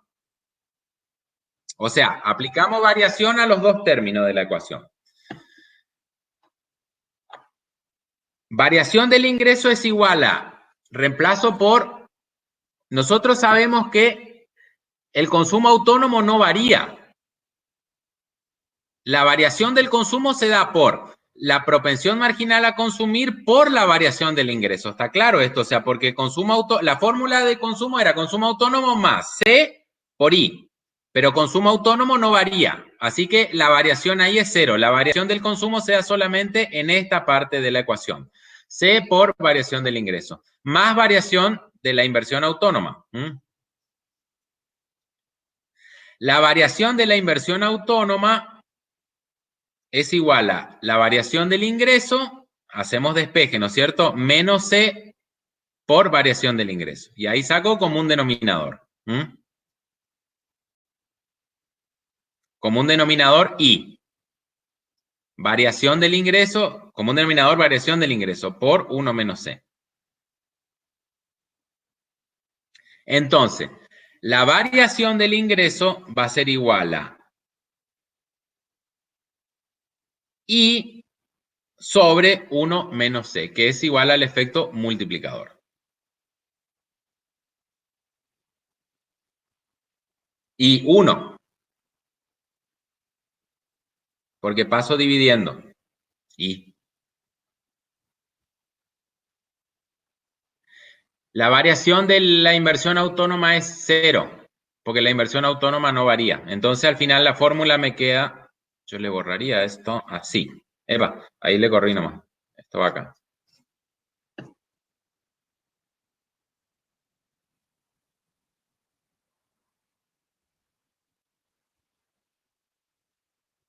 No, espérenme un poquitito. Estoy haciendo macana. Estamos hablando, perdón, porque me confundí con el multiplicador del gasto. Estamos hablando, cuando esto, espérenme, acá voy a hacer esto. Despejo acá, esto es lo que quiero hacer. Corta. Profe, la formulita sería variación del ingreso dividido variación de... La fórmula perdón, sería la variación, por eso, variación. esto, a ver, esto quiero multiplicarle acá. La fórmula sería, pero lo que pasa que no es variación de, porque la decisión de, acuérdense que esto es el multiplicador de la inversión. Entonces nosotros decidimos variar la inversión autónoma. Decidimos agregarle 100. Entonces, la variación del ingreso va a ser igual a la variación de la inversión autónoma por 1 sobre 1 menos C. Que es 1 sobre 1 menos C es el multiplicador.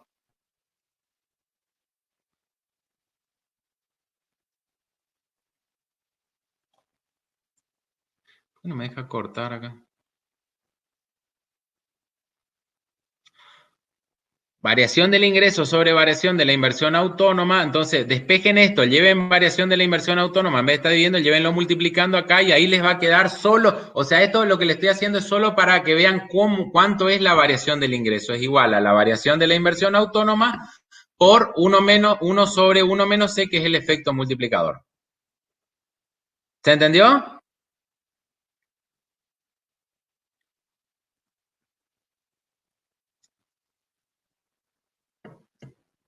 Bien.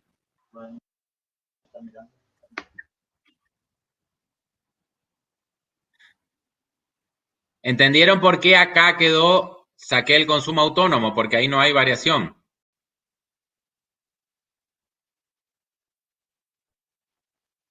Bueno, ahora vamos al práctico.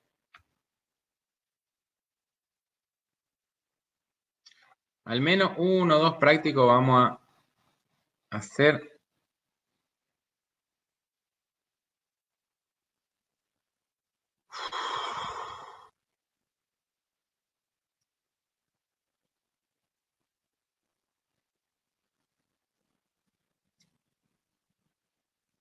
¿Tienen todos el práctico?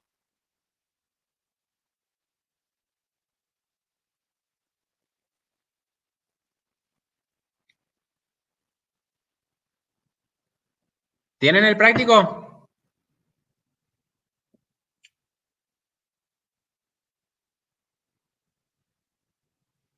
Bien.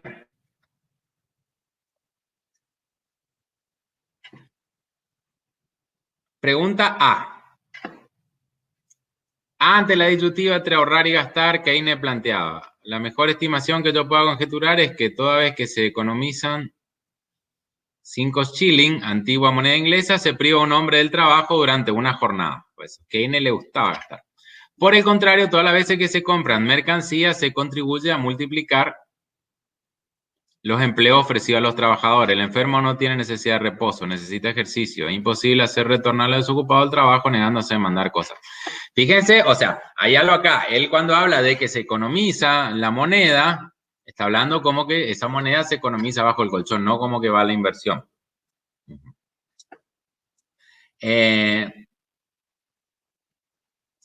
Atentamente lea el texto y responda. ¿Cuál es el contexto socioeconómico mundial en 1930 y a qué variable le dio énfasis la teoría keynesiana para salir de la crisis? Bueno, en 1930, a ver, espérenme que les voy a dar, y usted, del 1930, de la crisis del 29, hay libros y libros escritos. Vamos a centrarnos en la bibliografía que tenemos, porque si no la expandimos mucho. Espérenme que yo... Mire qué página era. La página 461, me gusta. Me gusta porque está, a ver, hay mucha más cosas para decir de la Gran Depresión, pero para esta materia, en lo que estamos viendo en los modelos, está bastante acotado lo que es. Capítulo 19, página 461, ahí en adelante, léanlo bien. Son 2 hojitas y el libro de Fisher y Dorbush.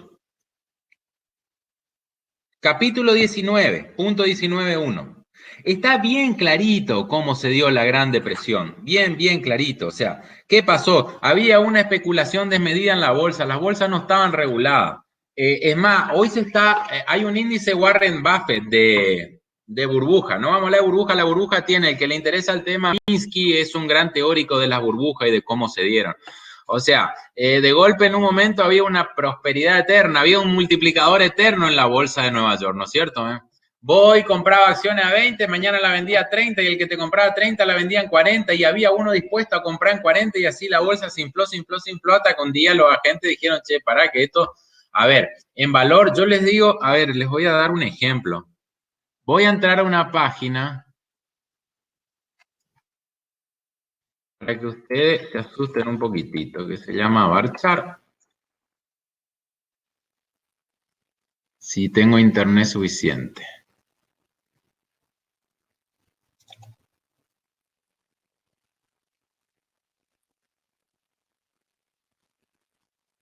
Sí. Díganme alguna empresa grande. ¿Mercado Libre? Tesla. Tesla. Arcor. Arcor no sé si cotizan... Bueno, le muestro Mercado Libre y ahora le muestro Arcor. Espérenme que me está costando entrar.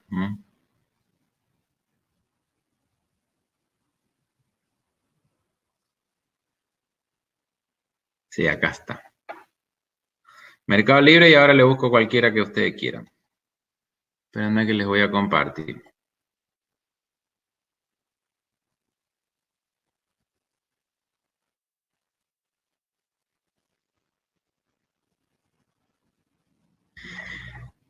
Bueno, acá tienenlo. Lo que le quiero mostrar es una cosa. ¿Cuánto cotiza en este momento Mercado Libre? $1.564 la acción. ¿Ven ahí? ¿Ven todos? Sí, profe. Perfecto. Ahí está. ¿Por qué no sube ahí? Bueno, ahí dice, ahí está la cotización, acá está. 1.562. 1.564 pesos. Acá tienen el gráfico y ahí tienen la cotización. Eso es lo que cuesta una acción. Ustedes saben que una acción es un título representativo de una proporción de la empresa, ¿no es cierto? Bueno.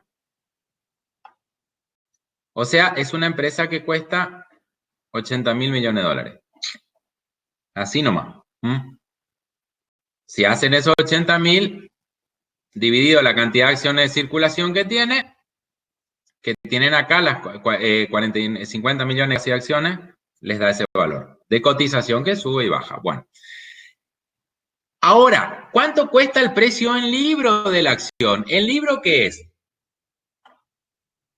Los activos de la empresa menos sus pasivos, ¿no es cierto? El total de acciones dividido esto, cuesta $47. O sea, de $47 el valor libro a $1.564 el valor de cotización, hay una diferencia importante, ¿no? Vamos a ver Tesla cómo está, porque Tesla es una cosa que...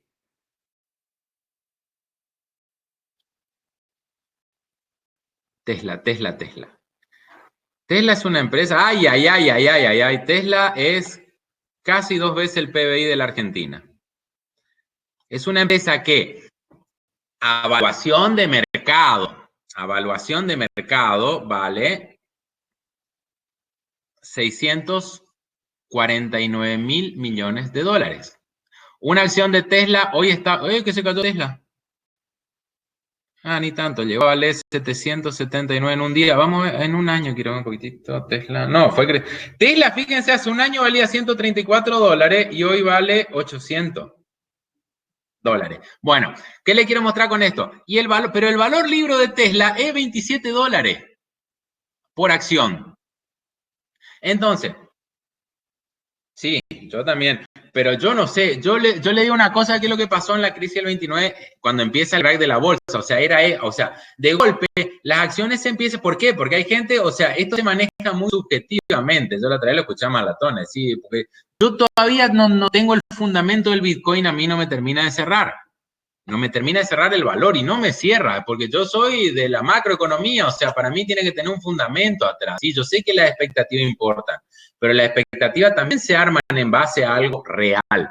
No me cierran, no comprarían nunca un Bitcoin. Creo que el fundamento es básicamente que hay una cantidad fija emitida de Bitcoin. Y bueno, pero cantidad fija, pero mirá, sí, tenés razón, de Bitcoin y de todas las otras criptomonedas, y todos los días hacen una criptomoneda nueva. Y todas tienen el mismo fundamento, porque sí, sé que se acepta y que hay gente que ganó mucha plata con eso. Pero no. Yo compro acciones, yo tengo una acción de Mercado Libre y yo sé que atrás de eso hay una serie de negocios y que puede ser que se dispare mucho y que valga mucho más que su valor libro. ¿Pero por qué? Porque el tipo anunció que va a abrir una nueva ruta, que va a poner una línea aérea, que va a dominar el mercado, y todo eso son ingresos futuros. Entonces yo veo un flujo atrás de negocios y de ingresos. Yo al Bitcoin, pero es una discusión que, o sea, hay gente que no quiere, bueno, ¿cómo es? El que les dije recién, Warren Buffett no quiere nada con el Bitcoin, y otros dicen, sí, esa es la moneda del futuro. Elon Musk compró Bitcoin. Es discutible, pero bueno, por suerte no la tengo que dar, porque la verdad que yo sé, lo estudié, intenté, pero no me cierra cómo llegó a tanto. Encima hay un tema con el Bitcoin. Ahora, cuando llegue a valer $90.000, si es que llega, va a ser equivalente a la cantidad de dólares que hay en el mundo. El valor en Bitcoin va a ser equivalente al total de dólares que hay en el mundo. Ese va a ser un hito medio raro, y yo soy medio supersticioso con esas cosas. Yo siempre decía, cuando la suma de las LEVAC llegue al equivalente a la base monetaria, yo quiero ver qué va a pasar. Y no le digo que unos meses, más o menos, no pasa el mismo día, empezó una crisis que, bueno, esto no tiene sustento. No sé. Pero a mí me cuesta porque yo no veo valor atrás. Bueno, lo que yo les quería mostrar es esto. Burbuja especulativa como pasó en el 29. Y bueno, por eso, pero fíjense por eso, y ahora el índice Buffett dicen que hay una burbuja tremenda. ¿Qué quiere decir esto?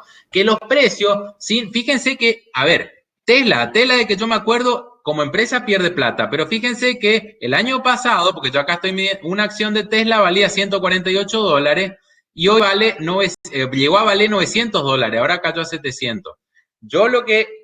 El argumento físico no es el argumento que usted, o sea, del análisis fundamental, no es el argumento si ustedes van a invertir en esto, pero la empresa como empresa creció 7 veces, hizo inversiones por 7 veces para valer 7 veces en mercado. Bueno, hay mucho ahí de especulación. Entonces, ¿qué es lo que pasó en el 29? Pasó algo de eso, se iba inflando, pero no importa, total, bueno, yo te vendo a 20 y es caro. Bueno, pero vos 20 vendés a 30 y es caro, pero yo voy a encontrar uno que vendele 40 y así vamos todo inflando y un día se desinfló y el martes negro empezó. Miren, el índice bursátil llegó de 80 a 20 en 2 años. ¿Qué quiere decir esto? Que si ustedes compraron una acción a $80 y no compran una, compran, mucha gente tenía su ahorro puesto ahí, de golpe lo que ustedes compraron valía $20. O sea, todos los ahorros de toda su vida, que si supóngase que habían llegado a ser $80.000, pasaron a ser $20.000. Y con eso se tenía que jubilar. La gente se quería matar. O sea, no, cae la bolsa, quiebran los bancos, hay retiros masivos porque la gente, y al haber retiro masivo, quiebran los bancos, aumenta la desocupación, cae. Hay algo que no dice que yo les quiero decir porque a mí me parece que, entonces, para que no pierda valor el dólar, me acuerdo que la tasa FED también lo que hace es, la tasa es aumentar la tasa, entonces hizo caer más la inversión y la caída de la demanda fue brutal. Estados Unidos nunca tuvo una crisis así. Bueno, por eso pasó al 20% el desempleo. Hay algo que el libro no dice que a mí me parece que es una mención importante. Que a mí, o sea, que según algunos estudiosos, porque, a ver, esa crisis de Estados Unidos fue así. Ahora, ¿por qué se provoca, dónde se provoca el contagio mundial de la crisis del 29? Porque, dado todo este contexto de crisis, aparece dos senadores, Haley y Mood, porque la ley se llamaba Haley y Mood, que era una ley que largaron, bueno, como estamos en crisis, viste, vamos a proteger a nuestro sector agropecuario, entonces empiezan a poner aranceles de hasta el 50% a los productos agropecuarios importados. Manaus, no sé si cotiza, no creo que cotice en Nueva York, Manaus. Bueno, pusieron aranceles a la importación de productos de Estados Unidos. Entonces, ¿qué hacen todos los otros países? ¿Qué hace un país? Si vos me pones aranceles a mis productos, ¿qué es lo que hago yo? Le pongo aranceles a tus productos. Y el mundo se llenó de aranceles a la importación, cayó el comercio internacional y ¡trac! Eso provocó para mí el contagio de la crisis en el mundo. O sea, no es solo eso, porque digamos que ante la caída, porque fue tan brutal que dijeron, che, parece que este sistema no anda. Y encima había una alternativa, porque era la época que estaba la cortina de hierro. O sea, la Unión Soviética industrialmente era muy importante y encima la Unión Soviética, como su economía era planificada, no le afectó la crisis. Entonces, realmente a mucha gente le hizo pensar, che, pará, este se derrumbó, capaz que Marx tenía razón en decir que el capitalismo iba a caer por sus propias contradicciones y se está cumpliendo ahora. Habrá sido un momento muy complejo eso. Y más, con esas leyes proteccionistas de Estados Unidos, lo que provocó es un proteccionismo mundial que terminó haciendo que se caiga el flujo. Y si se cae el flujo de comercio, cae la actividad y la riqueza. Bueno, todo ese contexto era donde se desarrolló la economía keynesiana. En esa, miren, léanlo bien ahí en esa página. Y hagan de ahí la respuesta, que ahí tienen para largo. Después de última me hacen consulta, pero quiero que lo lean, porque no quiero perder mucho tiempo ahí. Vamos al punto B. O sea, el punto A lo contestan de ahí, el punto B. Y después me consultan. ¿Por qué la macroeconomía? Esto yo sé que ayer estuvieron repreguntando, así que ya lo tienen que tener contestado. ¿Por qué la macroeconomía keynesiana se conoce como una teoría del lado de la demanda?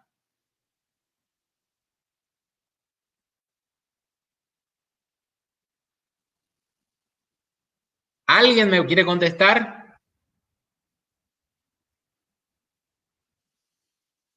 Simplificadamente, porque como vimos, el enfoque es un enfoque de demanda. Entonces, Keynes decía, bajo el modelo que acabamos de ver en una primera parte, que ahora vamos a ver cuando le agreguemos el gobierno, lo que decía es, si nosotros incentivamos, ahora vimos con inversión, el gasto público es lo mismo, es otro elemento de la demanda. Entonces, si nosotros incrementamos el gasto de forma multiplicada, se va a ir, se va a ir aumentando el ingreso.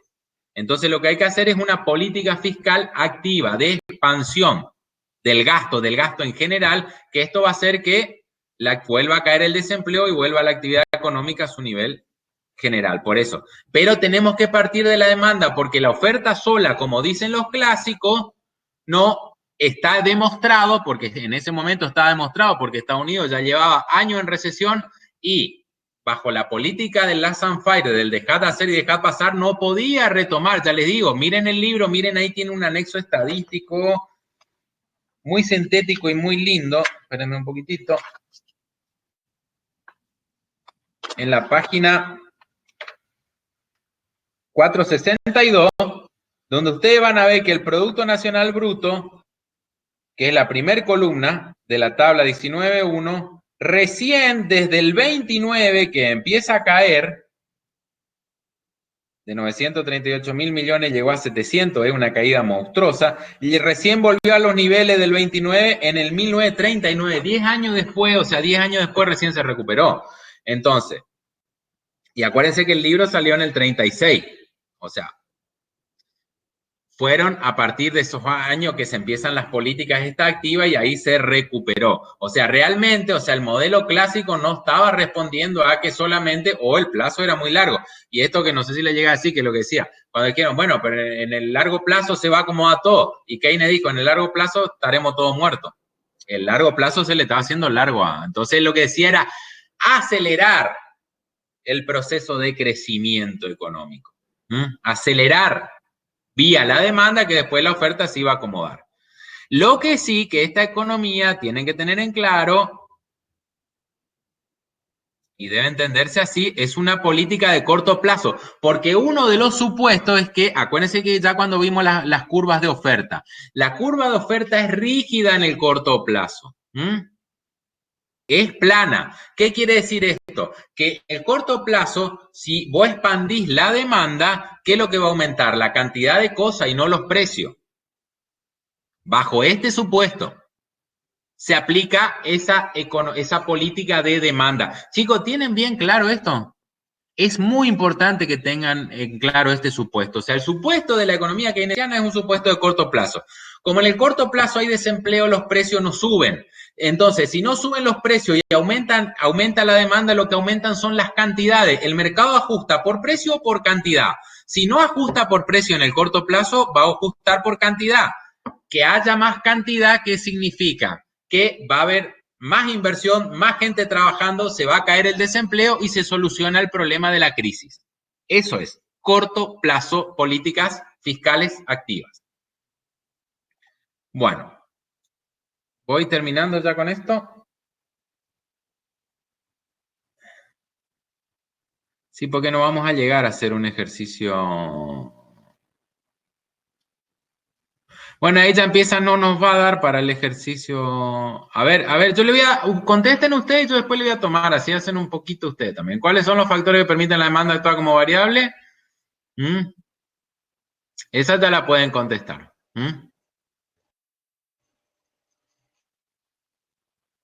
El punto 3. También es un repaso de la teoría.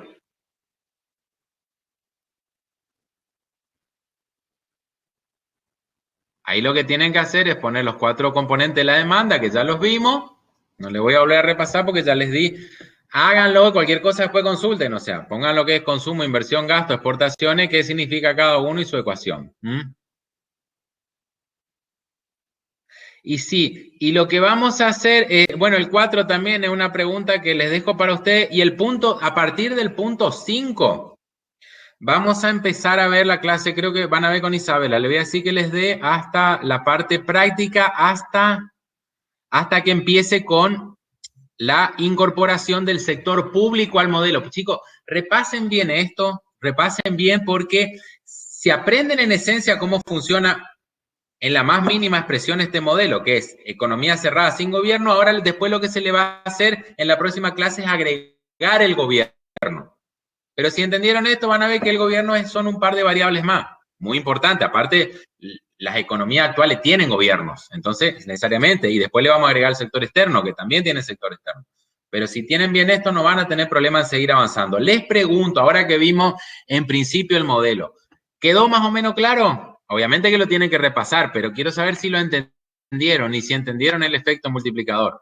Lo de la crítica al efecto multiplicador es un comentario ilustrativo, es como los apartados del libro, que son comentarios que uno hace al tema. Pero me parece oportuno como para que uno tenga una capacidad de discernir y debatir. Bueno, chicos, dejamos acá. veo con Isabela el tema del PowerPoint para que les quede unificado y siguen el lunes. Repasen hasta el lunes y contesten esto, ¿sí? Ah, el lunes ven conmigo, así que el lunes seguimos viendo, ¿cierto? Ya me perdí. Bueno, hasta luego. Listo, profe, hasta el Chao, lunes. profe, nos vemos. Chao, chao. Hasta luego, profe. Buen fin de... En fin de...